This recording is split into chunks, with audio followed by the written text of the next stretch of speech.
Hello everyone, WBP SI means এবং constable ও SSC group C এবং D যাদের পরীক্ষা রয়েছে তাদের জন্য একটি গুরুত্বপূর্ণ টপিক সায়েন্স থেকে নিয়ে চলে এসেছি। দেখো, পরমাণুর গঠন থেকে। পরমাণুর সবচেয়ে ভারী অংশ কি? নিউক্লিয়াস।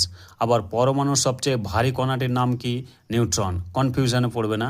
হাইড্রোজেনের কয়টি আইসোটোপ ও কী কী? হাইড্রোজেনের 3টে isotope, H11, H12, H13।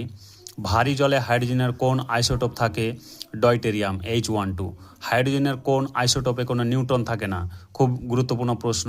Protium অর্থাৎ H11-এ কোনো নিউট্রন নেই, অর্থাৎ 1 - 0। কার্বনের কোন আইসোটোপটি তেজস্ক্রিয়? কার্বন 14 হচ্ছে তেজস্ক্রিয়। সোডিয়াম প্লাস আয়নে কয়টি ইলেকট্রন রয়েছে?